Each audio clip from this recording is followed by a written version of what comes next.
Beaucoup d'entre nous le connaissent pour avoir écrit et scénarisé Entre les murs, ce film qui avait remporté la Palme d'Or à Cannes sur le quotidien d'une classe en zone d'éducation prioritaire. Dans ce film, il joue son propre rôle, celui d'un enseignant. S'il est professeur, scénariste et écrivain, il est bien d'autres choses encore, chanteur, parolier, chroniqueur, réalisateur et même dans la catégorie auteur, il trouve le moyen de toucher à différents genres, allant du roman aux pièces de théâtre en passant par les essais et les bandes dessinées. C'est un touche-à-tout, mais un touche-à-tout qui s'est beaucoup interrogé notamment sur la question du christianisme. Il va nous en parler ce soir, que nous avons le plaisir de recevoir dans l'émission Lumière intérieure. C'est François Bégodeau qui est avec nous aujourd'hui. Bonjour. Bonjour. Merci d'être avec nous. Comment allez-vous ? Très bien, et vous ? Oui, alors vous faites comme chez vous, voyez, vous avez un repose-pied si vous voulez allonger vos jambes. Voilà, mettez-vous vraiment à l'aise. Ce soir, on va parler du livre que vous venez de coécrire avec Chine Rose, c'est comme ça qu'on prononce son nom. Il dirait Shaun, lui, parce qu'il est anglo-vietnamien. Anglo-vietnamien, oui. C'est ça. Et donc ce livre s'intitule Une certaine inquiétude. Alors pour celles et ceux qui ne connaissent pas Shaun, c'est comme ça qu'on dit, donc Shaun Rose, c'est un critique littéraire et romancier. Et ce livre, vous l'avez publié chez Albin Michel. C'est en fait un échange épistolaire entre vous deux, ce qui est assez original sur la forme, et un échange épistolaire autour de la question de la foi. C'est très différent de ce que vous avez fait avant. On ne vous attendait pas forcément sur ce terrain-là. Quelle a été la genèse de ce projet ? C'est une suggestion de Shaun lui-même, puisque dans nos conversations amicales, il lui était apparu que la chose religieuse m'intéressait, et notamment le christianisme. Lui-même est chrétien, de fait, et donc il était tout à fait content d'avoir trouvé dans son entourage proche, ce qui était très rare pour lui, à savoir un interlocuteur avec lequel il puisse aborder ce genre de questions. Et moi, j'étais bien content d'avoir autour de moi quelqu'un avec qui je puisse aborder ce genre de questions, qu'on n'aborde pas toujours, qu'on aborde même rarement, en fait, qui ne s'invite pas toujours, ou alors qui s'invite en fait très rarement dans les conversations des gens modernes que nous sommes, des gens modernes. Pourquoi, à votre avis, ça s'invite si rarement, ce genre de sujet ? Ah, mais ça serait bien le cœur du sujet, c'est-à-dire comment se fait-il que la foi, je dis bien la foi, parce que la religion en tant que phénomène politique s'invite hélas très très souvent dans les conversations de dîner ou de déjeuner. En revanche, la foi en tant que telle, c'est sans doute devenu une notion et un phénomène, un fait humain, tout à fait intempestif et tout à fait, je le dis à un moment dans le livre d'ailleurs, tout à fait embarrassant, je pense, pour notre modernité relativement mécréante, relativement matérialiste. Il y a quelque chose d'embarrassant, je le note notamment chez certains catholiques que j'ai pu croiser, je le raconte aussi dans une des lettres, il y a quelque chose de parfois gênant chez ces gens. Si un catholique s'exprime en tant que catholique, ou un chrétien en tant que chrétien, ou un croyant en tant que croyant, dans un déjeuner contemporain, avec des trentenaires, tout à fait comme ça, congruents avec leur époque, eh bien, chacun s'en trouvera un peu embarrassé. C'est-à-dire qu'il y aura une bienveillance, personne ne lui dira « Ah là là, tu crois en Dieu, qu'est-ce que c'est que ce bordel ?» Personne, on est dans des civilisations relativement tolérantes. Mais par contre, il y aura, les gens, je pense, autour de la table, ne sauront pas quoi faire de cette confidence, parce qu'ils n'en ont pas l'usage et ils n'en ont pas le mode d'emploi. Et bon, c'est sans doute une des choses qui m'intéresse dans la foi, c'est à quel point elle est intempestive. Intempestive, c'est-à-dire décalée et en hiatus par rapport à un certain nombre de normes qui régissent nos vies. Curieusement, ce que vous êtes en train de dire, c'est qu'on pourrait presque plus facilement parler de sujets autour de la sexualité, etc., que de parler de sujets de foi, finalement. Ah mais absolument. Mais chacun en fait l'expérience presque quotidienne. Nous sommes parisiens tous les deux. Il nous arrive d'aller autour de tablés de parisiens, c'est-à-dire de gens urbains, assez adaptés à leur époque, puisque Paris est devenu une ville, très comme ça, homogène sociologiquement, et bon. Et évidemment, la question de la sexualité est abordée en long, en large et en travers, au moment des entrées comme au moment du dessert. En revanche, je n'ai pas souvenir dans les 20 dernières années que la question de la foi se soit invitée dans le même genre de sociabilité, pas du tout. Et encore une fois, elle y paraîtrait particulièrement dissonante. Shaun Rose, lui, vous le disiez, il est à la fois croyant et pratiquant, c'est un peu moins votre cas, vous vous présentez plutôt comme athée. Alors quel message vous aviez envie de faire passer au final avec ce livre ? Je crois que ça, je vais y insister lourdement, on ne s'engage pas dans un livre en ayant pour objectif de faire passer un message. Au contraire, je pense qu'on s'engage dans un livre parce que d'abord, il nous semble qu'il y a quelque chose de beau à faire. c'est comme ça que ça s'est passé avec Sean. Il m'a dit, ça serait beau peut-être qu'on puisse échanger l'un l'autre et qu'on publie notre échange épistolaire, même si c'est fait par mail, époque oblige. Enfin, on s'envoyait des longues lettres. Même si c'est par mail, je précise pour les personnes qui nous écoutent, c'est très bien écrit, enfin, c'est vraiment des lettres, c'est pas le style du mail tel qu'on peut l'imaginer. Non, disons c'est en français extrêmement châtié, on va dire. Oui. On a essayé de faire un effort stylistique, mais ça nous est relativement naturel, puisque l'un et l'autre avons en commun, disons, une certaine appétence pour la littérature. Lui-même écrit des romans, moi aussi beaucoup. Voilà, donc c'est parti comme ça. On se disait, il y aurait quelque chose dans cet échange-là qui pourrait intéresser nos contemporains. Donc on va se lancer. Et pour moi, c'était l'occasion, non pas de délivrer un message, mais de réfléchir en écrivant. Parce qu'en fait, la question de la foi et disons, le fait chrétien m'a toujours intéressé, comme je le raconte dans la première lettre et dans les 3 ou 4 premières lettres. Mais je pense que je n'avais jamais pris le temps d'y réfléchir véritablement et de tirer au clair un certain nombre de choses. J'avais distillé des petites choses comme ça dans mon travail, dans les romans, dans des pièces, c'était des petites choses, c'était des petites touches, c'était des petites allusions que je faisais presque pour moi-même d'ailleurs, à mon propre usage, et qui d'ailleurs, comme je le dis très tôt dans le roman, n'entrait pas du tout dans les radars des récepteurs du livre. Je parle notamment de la figure d'un curé que j'avais placé dans un des livres qui pourtant est un de mes plus connus, La blessure la vraie, et je me souviens qu'au moment des recensions multiples de ce livre, jamais il n'était question de ce curé, qui pourtant pour moi avait une position centrale dans ce roman. Donc, écrire ce livre, c'était pour moi l'occasion de le prendre comme un outil de réflexion pour moi-même. Où est-ce que j'en suis par rapport à ça? Et peut-être de me poser des questions frontales et frontalement que j'avais un peu éludées, à savoir, premièrement, alors, qu'est-ce qu'il en est vraiment de ton rapport au christianisme? Deuxièmement, qu'est-ce qu'il en est vraiment de la foi et de toi, ce qui induit pour moi immédiatement une autre question encore plus intempestive, c'est à savoir, toi qui te sens tellement proche de la figure du Christ, qu'en est-il de ta croyance en la résurrection, qui est quand même pour moi le centre même de la foi chrétienne? Voilà, ça me permettait d'étudier ça. Alors justement, le fait d'écrire, de coucher sur le papier, enfin sur le clavier en l'occurrence, parfois ça permet aux idées vraiment d'émerger. Le fait de prendre ce temps-là que vous n'aviez pas forcément pris par le passé, le fait d'échanger avec ce co-auteur si croyant et si pratiquant, est-ce que ça a fait un petit peu vaciller les lignes de votre côté? Non, je pense que vraiment, au bas mot, à minima, ce livre, on l'a écrit comme ça pendant 1 an, la correspondance dure 1 an, de Pâques à Pâques d'ailleurs, c'est intéressant, m'a permis, ce que je disais, de faire la clarté dans mon esprit. C'est-à-dire où est-ce que j'en suis? De relire aussi des auteurs, de lire aussi des choses, mais de relire.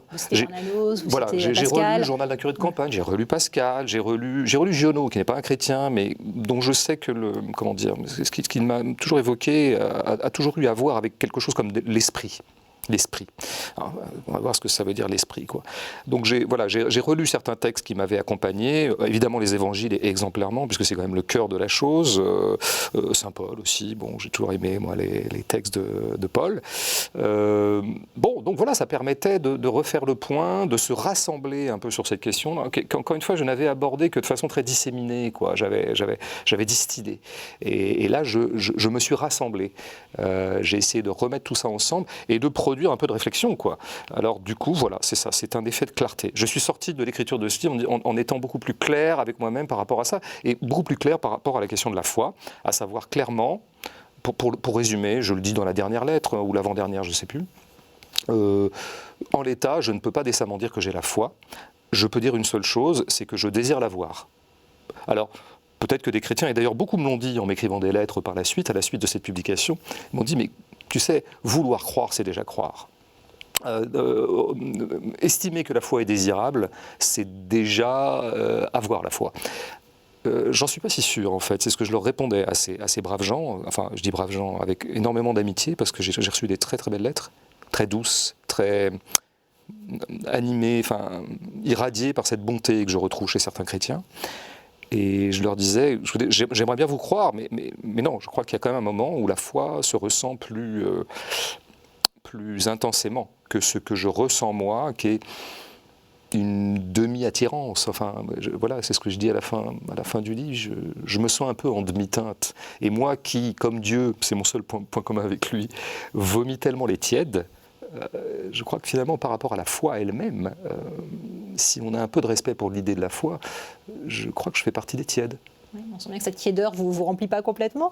On sent vraiment une quête par ce travail d'écriture. Vous disiez très, très justement faire le point, savoir où j'en étais, donc il y a une forme de quête. Quelles ont été les étapes ? Dans ma vie, vous voulez dire, ou dans l'écriture elle-même ? Dans le travail d'écriture, ou dans votre vie aussi, pourquoi pas, mais... Je crois qu'en fait, je voulais... En fait, ce livre est beaucoup plus construit qu'il en a l'air. C'est-à-dire qu'effectivement, à la fois, on s'est laissé porter par, disons, l'interlocution. Sean m'envoyait sa dernière livraison de la correspondance et je réagissais à ce qu'il me disait. Et en même temps, je pense que l'un et l'autre avions un plan en tête. Ce qui fait que parfois, ce dialogue n'en est pas un. Il arrive que ce dialogue, pour être tout à fait honnête, est une juxtaposition de textes. Mais c'est très bien comme ça. Il y a un côté dialogue de sourds aussi dans cette correspondance, mais je pense que c'est ce qui en fait aussi le prix littéraire, j'ai envie de dire, parce que c'est un dialogue qui n'a jamais lieu, vraiment. Il y a quelque chose de fondamentalement incompatible, je pense, dans les positions de Sean et de moi-même. Vous ne cherchez pas forcément à vous convaincre l'un l'autre. Absolument pas. Moi, je ne crois pas qu'on dialogue pour chercher la conciliation. On dialogue pour mettre au jour notre dissensus. Et je pense que c'est très clair dans le livre, ce qui nous sépare. Le sous-titre est éloquent. Un athée qui croit un peu, un chrétien qui doute beaucoup, c'est ce qu'on peut lire sur la couverture. Finalement, cette histoire de foi, c'est pas si simple. Non, je crois que c'est jamais simple.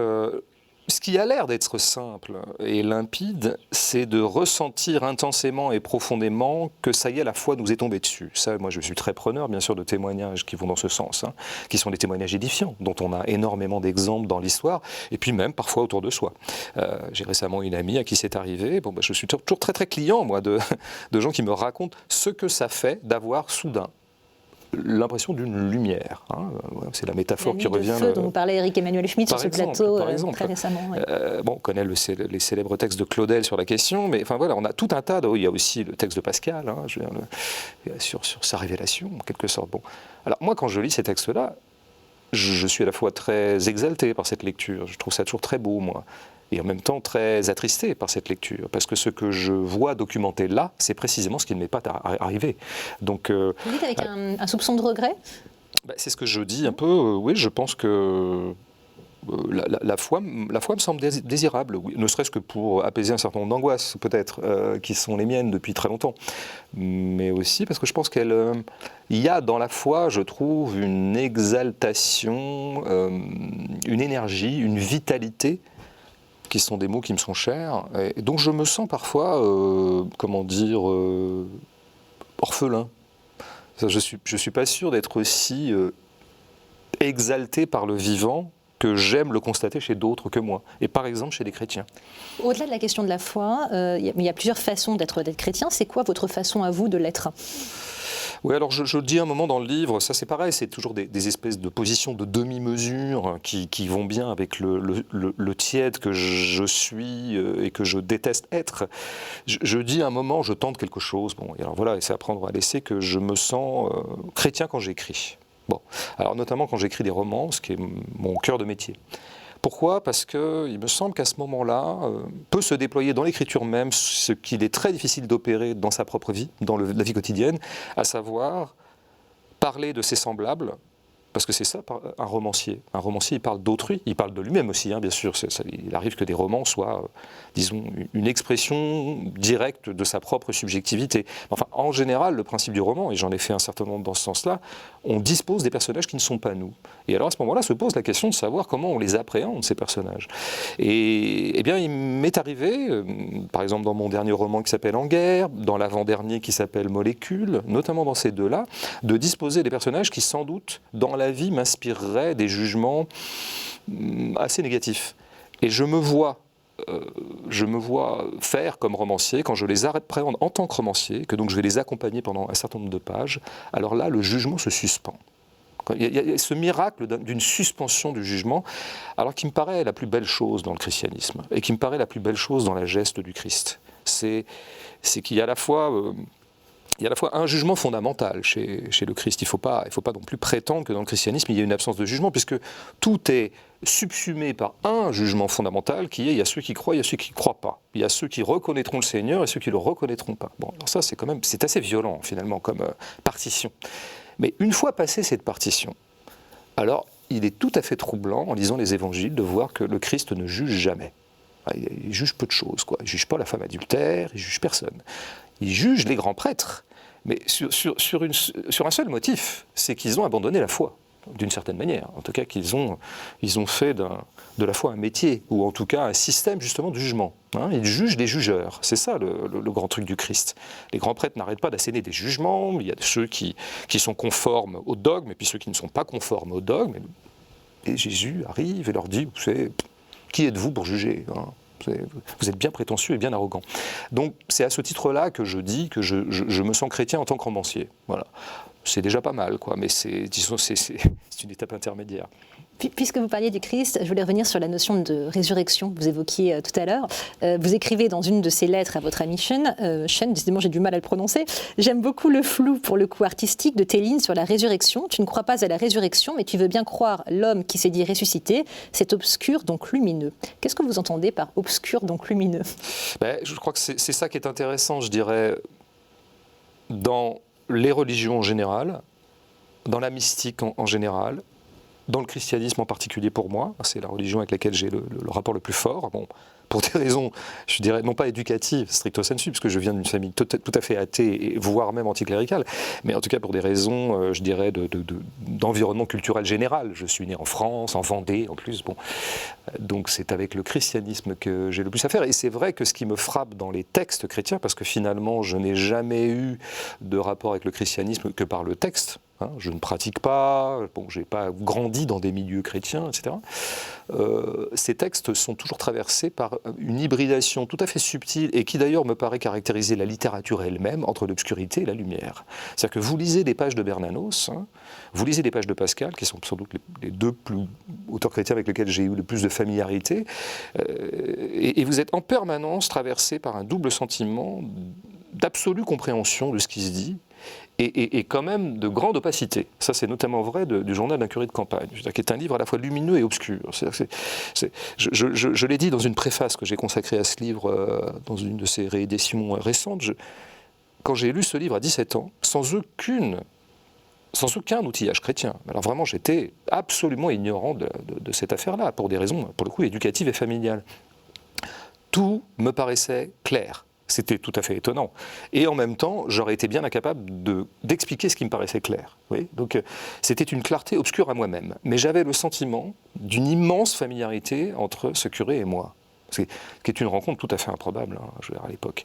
Et cette rencontre est l'acte 1 de mon long compagnonnage avec le christianisme. Parce que là, je me suis dit, pour qu'un livre comme ça me fasse cet effet-là, c'est qu'il y a probablement de cette religion à moi quelque chose qu'il va falloir que j'explore. Voilà. Plus proche peut-être que vous ne le pensiez. Ouais.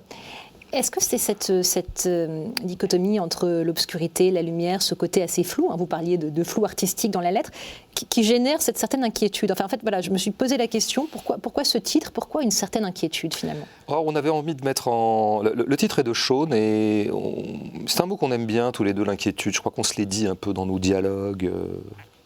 Tous les dialogues qui ont précédé en fait ce grand dialogue formalisé qui a donné lieu à ce livre.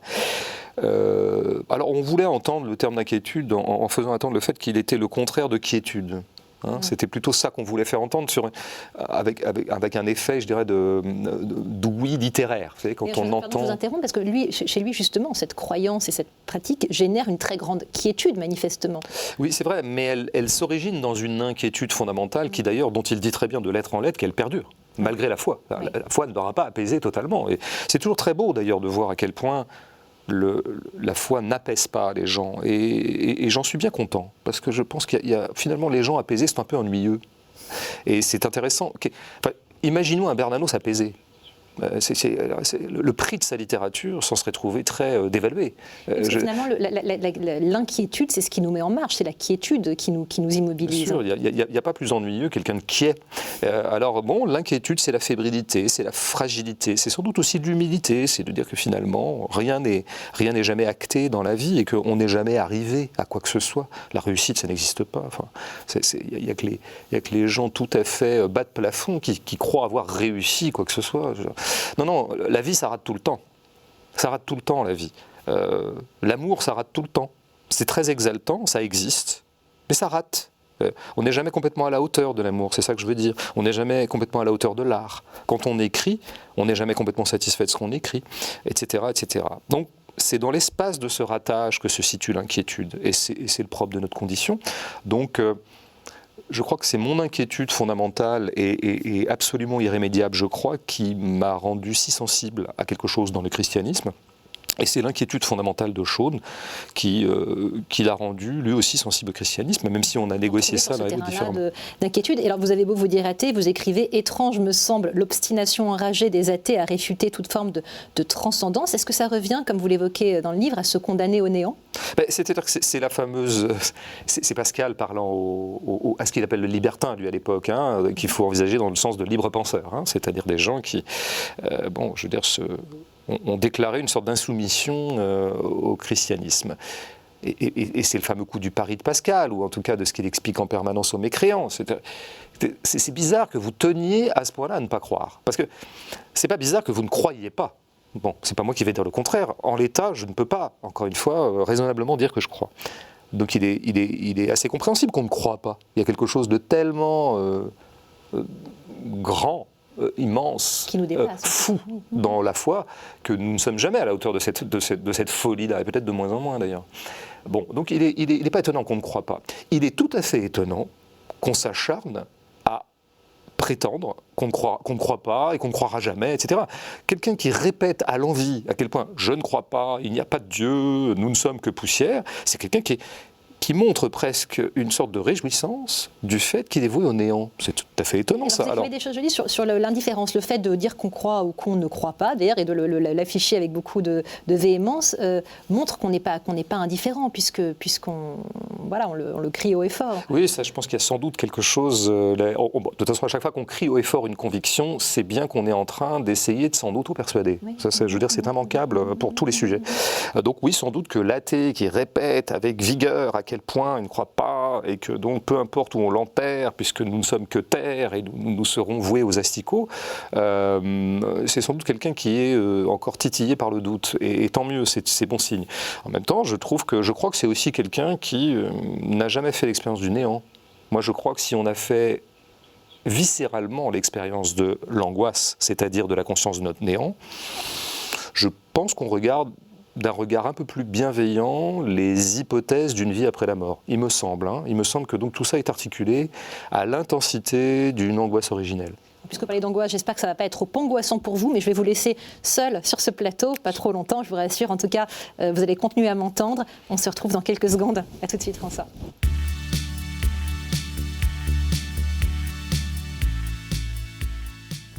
Alors François Pegodeau, vous avez beaucoup écrit sur la notion de condition, notamment de condition sociale. Aujourd'hui, je vous propose qu'on s'attarde plutôt sur la notion de conditionnement. Ça vous inspire quoi, ce terme ? J'aime bien le terme parce qu'il est la version plus physique et concrète d'un terme un peu plus savant et peut-être qui fait un peu plus peur, qui s'appellerait le déterminisme. Qu'il y ait des déterminations sociales, ça c'est indéniable. Quiconque le nie, je veux dire, témoigne de sa cécité. Alors le conditionnement, c'est plus subtil, c'est plus insidieux. Pour comprendre ce que c'est que le conditionnement, il faudrait penser à l'air conditionné. Vous voyez ? Le conditionnement, c'est tout un tas de phénomènes tout à fait éducatifs, environnementaux, sociaux, mais qui se traduisent en phénomènes physiques et ça vous pénètre. Et votre corps est façonné par ces conditionnements-là. Alors en général, les êtres humains n'aiment pas avouer, enfin reconnaître qu'ils sont à ce point-là conditionnés, parce que ça serait d'une certaine manière abjurer leur liberté. Je crois qu'il faut préférer la vérité à un certain nombre d'options morales qu'on peut avoir. Notre vérité est que nous sommes absolument conditionnés. Notre corps est conditionné par tout un tas de choses, et jusqu'à nos sensations les plus profondes, jusqu'à nos goûts esthétiques, peuvent être tout à fait rapportés à l'environnement dans lequel notre corps a évolué. En tout cas, pour moi-même, je crois que je peux assez bien auto-analyser comment d'avoir grandi là où j'ai grandi, parmi les gens qui m'ont été familiers pendant beaucoup d'années, dans certains milieux sociaux, faisant un certain nombre d'activités. Il n'est pas étonnant que je sois devenu ce que je suis devenu. Voilà. Alors vous parliez de déterminisme, malgré un forme de déterminisme socio-familial laïque, vous avez même été jusqu'à utiliser tout à l'heure le terme anticlérical, vous avez quand même été attiré par le christianisme, et vous aviez pourtant longtemps pensé que c'était quelque part quasiment une religion à abattre, et néanmoins vous écrivez que le Christ touche en vous un point sensible. C'est bien la preuve qu'on peut y échapper à ce déterminisme. Eh oui, mais je crois qu'en fait, évidemment, le premier mouvement serait de dire que ma rencontre avec le Christ, appelons ça comme ça, aura été une fondamentale bifurcation par rapport à mon conditionnement et par rapport au sillon de détermination dans lequel j'étais engagé. En fait, je ne crois pas. En fait, je ne crois pas, et je le dis à un moment dans le bouquin, d'abord, il y a un long compagnonnage entre les deux lignées de pensée, d'activité, de rapport au monde, qui serait la lignée chrétienne et la lignée communiste. Disons les choses clairement, puisque moi j'ai grandi dans un... Voilà, je suis fils d'un père et d'une mère communiste, du PCF de l'époque, bon, et j'ai grandi dans cet environnement-là, politique, etc. Bon, je veux dire, l'histoire, elle est remplie de jonctions entre une certaine gauche émancipatrice, qu'on l'appelle communisme ou autre, et le christianisme. D'ailleurs, il y a eu des gens qui ont été des figures qui étaient à la fois catholiques et marxistes, par exemple, ou catholiques et communistes. Donc je pense déjà qu'il y a une jonction possible, et que ce qui apparaît comme une bifurcation ne l'est pas tant que ça. Par ailleurs, je raconte pas mal dans le livre que ce qui peut m'intéresser au premier chef, pas au premier chef en fait, mais quand même intensément dans le christianisme, c'est son rapport aux pauvres. Je veux dire, c'est aussi ça qui a présidé à mon adhésion ou mes affinités avec la tradition communiste quand même. Hein. C'est le souci du pauvre, le souci des classes inférieures, le souci des classes populaires. D'ailleurs, je suis issu, en tout cas, par deuxième génération. Donc non, au bout du compte, je pourrais très bien accréditer le fait que, d'une certaine manière, alors que d'un point de vue grossièrement sociologique, en s'en tenant à des signes grossiers, ça paraît une bifurcation, en fait, j'étais peut-être conditionné à être si sensible au Christ. Et vous parliez des différents soucis, il y a aussi le souci de libérer, puisque le Christ apparaît comme une figure libératrice. Je crois qu'on peut tenir quand même assez sérieusement et rigoureusement l'hypothèse, alors je le dis un moment, mais alors moi je prends une formule qui est un petit peu non pas provocante, mais rigolote. Je dis que le Christ est le premier anarchiste de l'histoire. Mais ça fait partie d'hypothèses rigolotes qu'on pourrait tout à fait accréditer, preuve à l'appui, enfin en tout cas texte à l'appui, puisque nous ne savons du Christ que des textes. Donc, je ne sais pas si c'est un grand libérateur. Oui, moi, j'appellerais ça plutôt un grand émancipateur. D'ailleurs, il l'appelle à l'émancipation. Il appelle même à l'émancipation au sens le plus strict du terme, parce que l'émancipation, c'est d'abord un terme juridique qui consiste à s'émanciper du père, de se libérer de la tutelle juridique du père pour accéder à une sorte d'autonomie juridique. Pardon, je vous interromps, sauf que le Christ est venu accomplir la loi, pas l'abolir. Tout à fait. Alors, je le disais un petit peu en début d'entretien, je pense qu'une fois établie une espèce d'allégeance absolue au Père avec un grand P, notre Père qui est aux cieux, oui, mais cette allégeance absolue, ce qui fait qu'on ne peut pas tenir quand même que le christianisme est une religion absolument, disons, de la liberté, puisqu'il y a de toute façon, l'acte de foi est un acte de soumission absolue au Père qui est aux cieux. Bon, mais une fois établie cette première soumission, alors elle ouvre toute une gamme, toute une série de gestes d'insoumission. Est-ce que ce n'est pas une soumission libératrice ? C'est ce que dirait Simone Veil. Et ça, alors j'essaie d'explorer ça un peu dans une des lettres. Il y a parfois dans une telle soumission, dans son caractère d'absoluité, en fait. L'absoluité de la soumission, disons, aux forces qui vous dépassent, est chez Simone Veil, et je crois que j'adhère à cette idée-là, une sorte de libération paradoxale. Enfin là, ça nous emmènerait dans des choses extrêmement subtiles. En tout cas, ce qui est clair, c'est que cette allégeance-là entraîne un certain nombre de libérations. En tout cas, je veux dire, c'est le rapport du Christ à la famille. Je veux dire, d'une certaine manière, à partir du moment où vous épousez la grande famille avec que des majuscules célestes, eh bien, vous quittez la famille concrète, la famille sociale dans laquelle vous grandissez. Donc, c'est un geste d'émancipation. C'est intéressant ces parallèles que vous établissez, qui sont finalement pas si évidents, mais vous les expliquez bien entre peut-être l'idée qu'on peut avoir du christianisme et du communisme. Quand on arrive à s'affranchir de ces conditionnements, parce que le conditionnement c'est quand même quelque part un terreau dans lequel on a grandi, est-ce que c'est quelque chose de difficile, de douloureux, au sens où il pourrait y avoir presque un conflit de loyauté vis-à-vis des gens qui nous ont mis au monde et élevés, ou est-ce qu'il y a quelque chose de libérateur finalement? Vous savez, je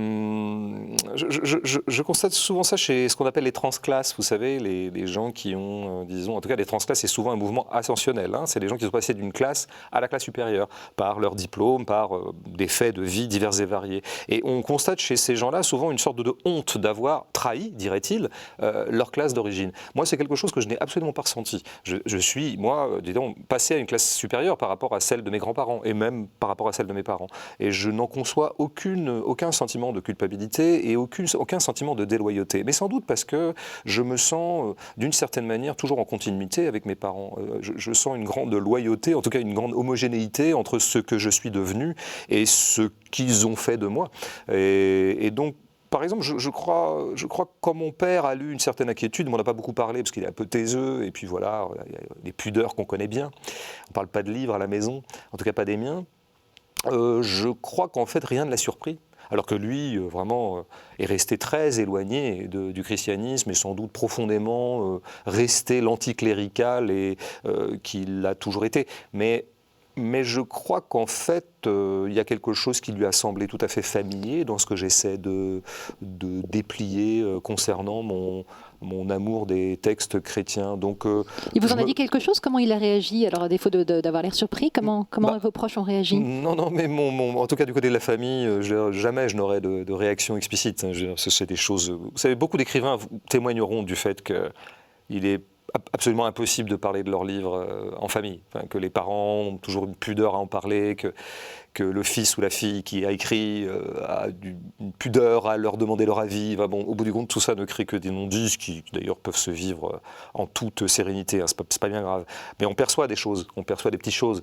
Et j'ai perçu chez mon père, peut-être aussi à travers des propos de sa compagne, l'idée que ce livre l'avait un peu secoué, mais je pense qu'il ne s'est pas senti, comment dire, il n'a pas senti que j'avais échappé à son giron. Je ne pense pas, d'ailleurs, il s'en fout que je sois toujours dans son giron ou pas, parce que c'est un père très libéral au sens le plus noble du terme, mais qui va toujours laisser faire ce que je voulais, bon, et qui ne tient à rien de plus fort qu'à la liberté d'autrui, et notamment de sa progéniture. Mais quand même, je pense qu'au bout du compte, il a dû, je crois, reconnaître dans ce que j'essaie d'exprimer dans ses lettres, quelque chose qui n'est pas très très loin de ses aspirations à lui en tant que communiste ou en tant que, je pense, épris d'une sorte de, eh bien, disons le mot qui fâche, épris d'une sorte de vertu et de droiture. Je crois qu'il y avait ça dans le petit peuple communiste à la grande époque du communisme et du PC. Et moi j'ai grandi là-dedans, dans cette droiture-là, dans cette belle droiture, dans cette digne droiture. Et je peux la retrouver, cette droiture, cette rigueur morale et intellectuelle, dans certains individus épris, eux, de christianisme. Je voulais évoquer avec vous la notion de peur, parce qu'on pourrait effectivement se demander si vous aviez eu peur de la réaction de vos proches, voire de la réaction des critiques. Et en fait, je me demandais au sens plus large, de quoi avez-vous peur ? Alors s'il y a bien une chose dont je n'ai jamais peur, c'est de la réception de mes livres, pour plein de raisons. D'abord parce que je pense que c'est quand même des domaines relativement sécurisés, et puis surtout parce que j'ai toujours l'impression qu'on ne va pas me lire. Donc en fait, moi j'écris en toute liberté, sans jamais anticiper du degré de perturbation que ça pourrait causer chez le récepteur. Alors si ce qui vous fait peur, c'est ni les critiques, ni le fait de ne plus exister médiatiquement, c'est quoi qui vous fait peur? De vieillir, de mourir, de vous embourgeoiser? Non, mais il n'y a qu'une seule peur à côté de laquelle, à l'aune de laquelle toutes les autres sont dérisoires. C'est pour ça que je suis quelqu'un plutôt sans peur dans la vie. Non, il n'y a qu'une grande peur matricielle qui est celle du néant. Voilà, et qui, à mon avis, préside à énormément de choses dans ma vie. C'est pour ça que vous êtes si actif, que vous passez effectivement d'une pièce de théâtre à une bande dessinée, à un film, à une chanson? Je dirais très banalement oui. Il est évident que cette espèce de suractivité, cette espèce de surproduction culturelle, artistique, si on veut, est probablement adossé à cette angoisse originelle. Ce n'est pas la seule chose, c'est aussi le plaisir que j'ai à le faire, c'est la grande joie que j'ai à écrire qui fait ça. Ma grande passion pour l'art et ma grande joie et ma grande fierté, d'une certaine manière, de pouvoir participer à la grande cause de l'art. Mais au bout du bout, au fond du fond, ou alors la cause des causes de tout ça, c'est évidemment cette angoisse de la finitude qui m'a jamais quitté. Dites-moi en plus sur cette peur du néant, cette angoisse de la finitude. Quand j'étais gamin, elle était très physique. Elle était très très physique. J'étais pris d'angoisse, au sens où ça vous serre la gorge. Je crois qu'angoisse vient de là, dans mes vieux souvenirs de latin. Les trois tesses, c'est les trois. J'avais la gorge nouée par des saillies d'angoisse. Si vous voulez, ça durait pas longtemps, mais c'était très intense. Ça pouvait me lever pendant la nuit, par exemple. J'étais allongé, et d'un seul coup, je me représentais très sensiblement mon néant, en tout cas mon destin de poussière, et ça me faisait suffoquer. Physiquement, je veux dire au sens littéral, vraiment. Encore aujourd'hui, vous avez ce type de bouffée d'angoisse ? Si je me concentre, oui. Je peux faire revenir cette angoisse, mais alors vraiment très intense et insupportable. Je veux dire, elle ne peut pas durer plus de 30 secondes, celle-là, parce qu'elle est invivable. De toute façon, il est tout à fait invivable. Si nous vivions avec la conscience aiguë de notre finitude seconde après seconde, de toute façon, nous ne pourrions pas vivre. Donc, la condition même de notre vie est l'oubli de cette condition, de ce destin. Ce que dit très bien Pascal. Mais je peux faire revenir cette angoisse presque en me concentrant 2-3 minutes, et alors immanquablement cette angoisse revient. On va éviter de vous mettre dans cet état-là, mais alors quel serait le contraire du néant ? C'est la joie. Alors le contraire du néant, c'est la joie. C'est un sentiment que vous éprouvez souvent ? Alors non, trop rarement, mais parce que j'ai une haute idée de la joie. La joie, c'est pas le petit bonheur de manger un pain au chocolat savoureux. Ça, c'est les petits bonheurs de la vie. Alors quelle en est votre idée de la joie ? C'est compliqué la joie, mais alors je pense que là-dessus Nietzsche a dit beaucoup de choses, grand penseur de la joie, comme Spinoza. Moi, j'aime les penseurs de la joie. Ça. Et alors dans le christianisme, évidemment, il y avait ce très beau titre de Giono qui s'appelait la joie. Bon. C'est un mot de tout. Il y a un titre de Bernanos. C'est Bernanos qui parle de la joie, et Giono a écrit ce beau titre qui s'appelle Que ma joie demeure, qui est d'ailleurs qui vient de là où on sait. Mais alors le mot joie m'a toujours parlé, voyez. Et puis alors les mots, ils commencent à vous parler, vous savez pas pourquoi. Et puis à un moment vous réfléchissez, puis vous dites pourquoi. Alors j'essaie de le faire dans le livre. Alors la joie, je pense que c'est l'exaltation de vivre en tant que, l'exaltation de la vie pour elle-même. C'est-à-dire que c'est l'exaltation d'être vivant. Ce n'est pas un contenu donné et circonstancié de la vie. Par exemple, être content de bien manger, être content d'être amoureux, ressentir un certain nombre comme ça de micro-exaltations que nous offre parfois la vie. C'est d'être... la joie, c'est le sentiment de plénitude qui vous vient du fait même d'être en vie. Alors c'est une glorification de la vie, en fait, la joie. La joie, c'est toujours « je suis vivant et c'est extraordinaire ». Alors il y a une chose, et ça Nietzsche l'a très bien dit, qui me fait accéder à cette joie, alors vraiment presque à la demande, c'est la musique. Voilà. La musique est le dépositaire de la joie, de la vie en tant que vie. Et c'est l'art en général. Et puis c'est parfois on se lève le matin, on marche dans la rue et on est pris par la joie d'exister. Ça ne veut pas dire non que cette journée se présente mieux qu'une autre, elle n'est pas plus ensoleillée, mais quelque chose porte notre pas ce jour-là. On gambade, on sautille. C'est la joie d'exister. Alors, cette joie d'exister est une conquête intermittente sur le néant. Est-ce que cette joie d'exister, elle est palliée aussi au fait de faire ce qui est conforme à sa vocation, à son appel intérieur ? Sans doute, elle est sans doute conforme à une sorte d'accord avec soi-même, on pourrait dire. Moi, je crois quand même qu'elle est... Alors, c'est mon côté très matérialiste qui revient ici, et dans le matérialisme, il faut juste entendre l'amour du concret, l'amour du réel. Et par exemple, de passer par le corps. Je crois quand même que la joie correspond à une sorte d'état de santé. Ce que Nietzsche appellerait la grande santé. Oui, je fais parfois des ponts dans le livre entre Nietzsche et le christianisme qui sont évidemment pas évidents. Mais bon, comme je le dis à un moment, un peu pour rire, mais pas que, le lien entre Nietzsche et le christianisme, c'est tout simplement moi. C'est François Bégodeau. Bon, ça paraît prétentieux, mais c'est le contraire. Pour revenir au néant, il y a cette notion de vacuité de l'existence dont on sent bien qu'elle vous fait très peur parce que vous détestez le tiède et qu'il y a cette suractivité. C'est quoi une existence vide ? J'aurais du mal à dire comme ça, dans l'abstrait, ce que serait une existence vide, parce que ça aurait l'air d'être un jugement par rapport à la vie d'autrui. Et je me garde bien de juger la vie d'autrui.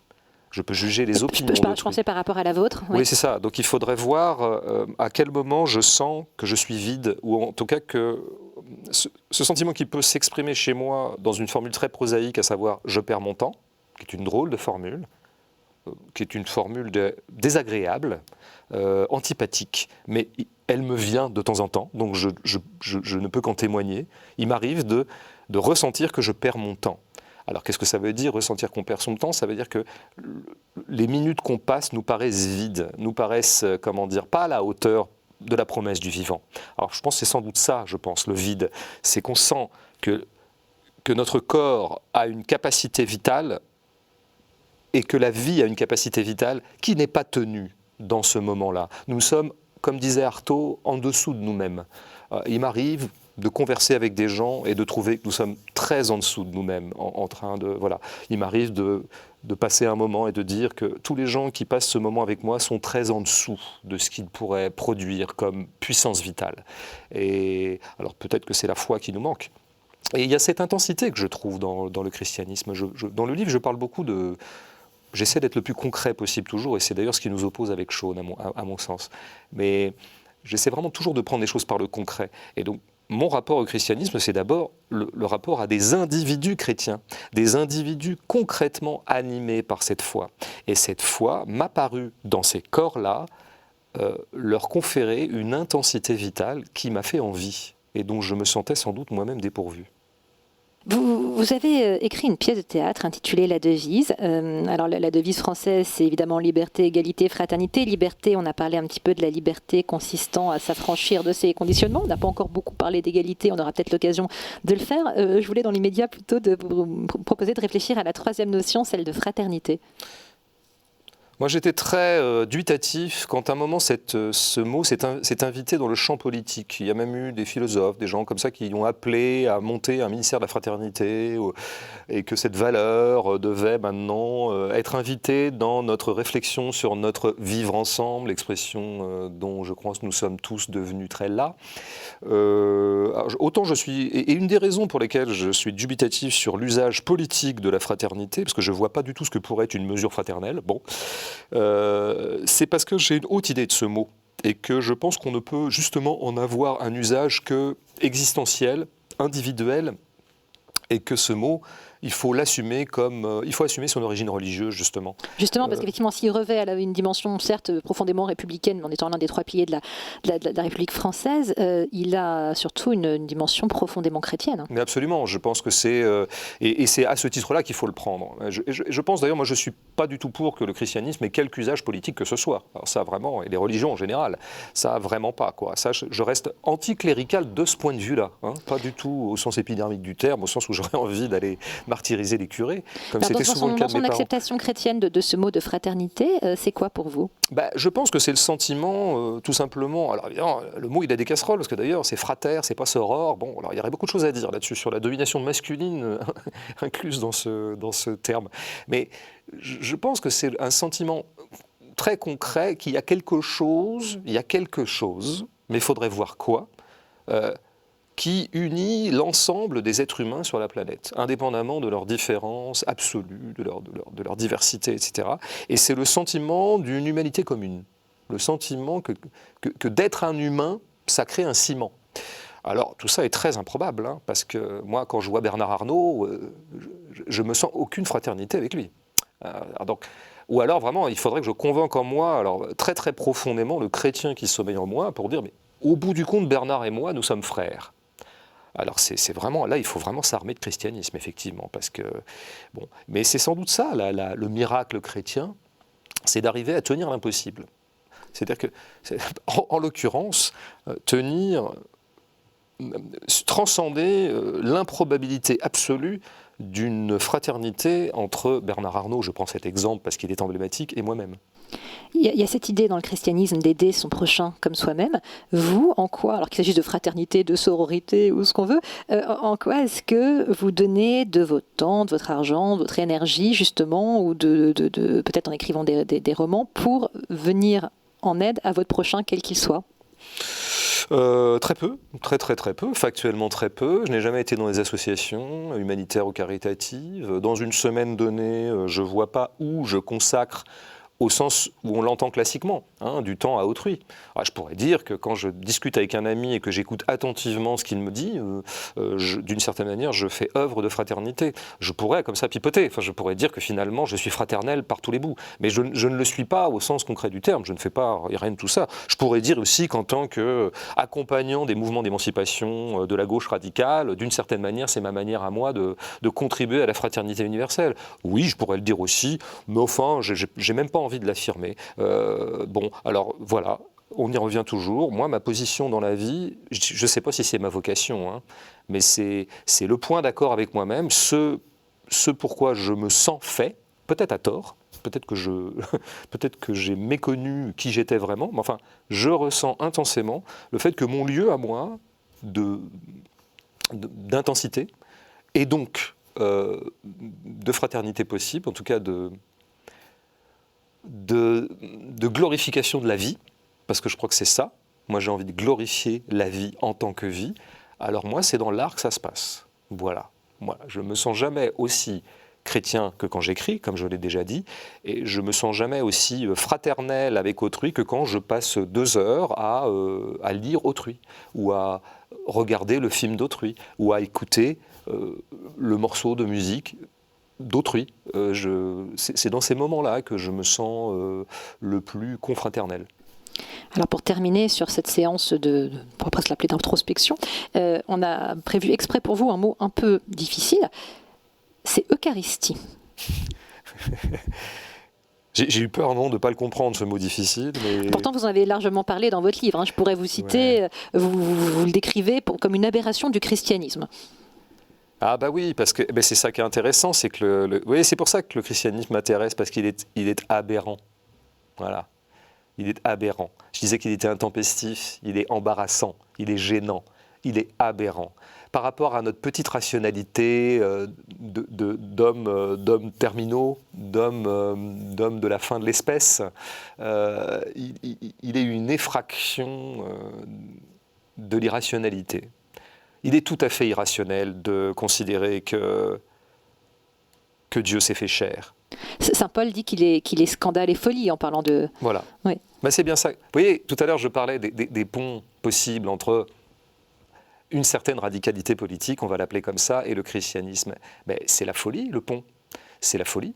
C'est de relancer les dés du possible. C'est de follement rêver qu'on pourrait peut-être s'organiser autrement et qu'il y a une intensité qui est à notre disposition que nous n'utilisons pas. Dans le régime capitaliste, je considère que nous sommes tous en dessous de nous-mêmes et peut-être qu'effectivement nous pourrions accéder à une autre forme d'intensité vitale en se donnant une autre organisation. Mais vous qui aimez l'intensité, qui n'aimez pas le tiède, il y a quelque chose qui pourrait vous appeler dans l'absolu, dans cette folie, dans vers quelque chose de plus grand qui nous dépasse. Oui, mais écoutez, comment dire, la vitalité ne se décrète pas. Alors, je me sens quand même plutôt animé comme type, je ne me sens pas éteint du tout. Mais comment dire, ça se passera si ça se passera. Ça se passera quand ça se passera. Et si ça veut se passer, là-dessus, soyons humbles. C'est-à-dire que ma vitalité, c'est pas moi qui la décrète. C'est Dieu qui me prête vie. Ou alors, point de vue plus matérialiste, vitaliste, c'est la vie qui me prête vie. Mais tout ça, c'est des forces dont nous ne sommes pas les responsables. C'est pour ça qu'il faut être très humble et ne jamais croire que nous puissions nous déclarer, responsables de quelque chose que nous faisons. Il y a des forces qui nous traversent. Je prie parfois, ou j'en appelle parfois à ces forces. Je voudrais que ces forces me traversent. Il arrive, je crois qu'elles me traversent, mais c'est pas moi qui peux décréter que je vais me hisser à la grandeur. C'est la grandeur qui décidera que mon corps soit à un moment le lieu transitoire d'une force et d'une grandeur. Vous décrivez l'Eucharistie comme, je vous cite, un sacrement incontournable, tout à la fois action de grâce, commémoration du dernier repas de Jésus et de sa mort, comme sacrifice ultime pour le salut de l'humanité. Et vous écrivez quelques lignes plus loin que vous vous réconciliez avec vous-même dans la communion par la grâce de la présence du vivant. Oui, c'est ça. Je veux dire, il y a le pari donc, de cette parabole de l'Eucharistie. Si on n'est pas un croyant absolu, on la prend comme parabole. C'est que la grâce est partout. Tout est grâce. Voilà, ça c'était bien. Alors vraiment, c'était la formule qui m'avait complètement percuté à la fin du journal de curé de campagne. Et je ne savais pas ce que ça voulait dire. Hein. Je ne savais pas ce que ça voulait dire, tout est grâce. Je n'avais jamais entendu une expression comme ça, moi. Et alors, cette expression, j'en suis presque ému en y repensant, parce que je crois que elle n'a pas changé ma vie, loin de là, parce qu'il n'y a pas, c'est pas des mots qui changent la vie, mais voilà, c'est peut-être l'expression centrale. Qu'est-ce que ça veut dire que tout est grâce? Et qu'est-ce que ça veut dire que tout est grâce devant un enfant qui a le cancer, hein, et dont on sait qu'il va mourir dans les 6 mois? Alors, et ce qui était beau, c'est que le petit curé de campagne de Bernanos, il disait ça au moment où il venait d'apprendre, au moment où il sait qu'il va mourir de son cancer de l'estomac. Ah, alors voilà. Parce que dire tout est grâce au moment où, je sais pas, on vient de rencontrer la femme de sa vie et que la journée est ensoleillée, c'est un peu facile. Ce qui est tout à fait poignant, bouleversant dans le christianisme, c'est de dire tout est grâce devant l'enfant malade et condamné.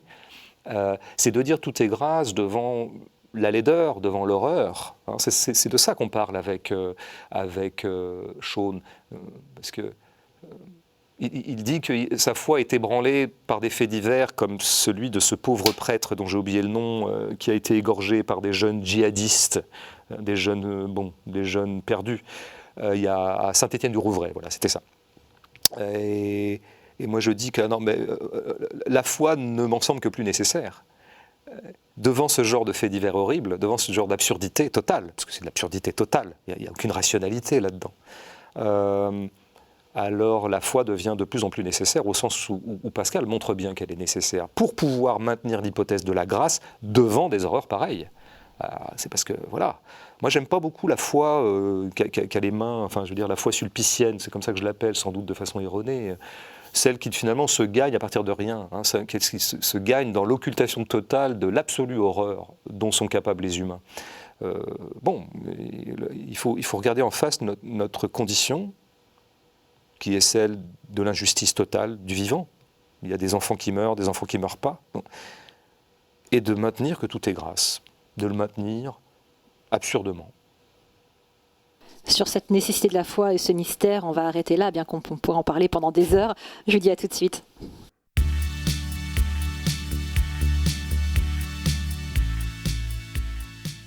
Comment s'est passée cette expérience pour vous ? C'est pas mal de réfléchir un peu tout seul. En même temps, vous m'avez bien, grâce à vos impulsions, donc j'étais pas complètement seul. Non, pas complètement seul. Est-ce que vous avez envie de rajouter autre chose ? Merci pour ce dialogue qui était très, très riche. Est-ce qu'il y a autre chose que vous aviez envie d'ajouter par rapport à ce qu'on a évoqué ? Je crois qu'il y aurait plein de choses sur la peur, notamment. On n'a pas tout dit, parce que c'est quoi la peur ? Moi, la notion de courage m'intéresse beaucoup, par exemple. Qu'est-ce que c'est que le courage ?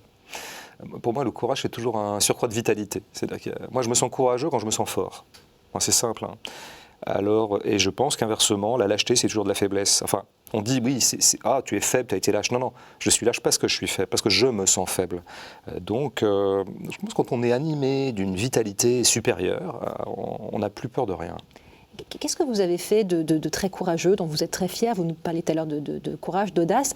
Est-ce qu'il y a quelque chose que vous avez fait par courage et par audace dont vous êtes particulièrement fier?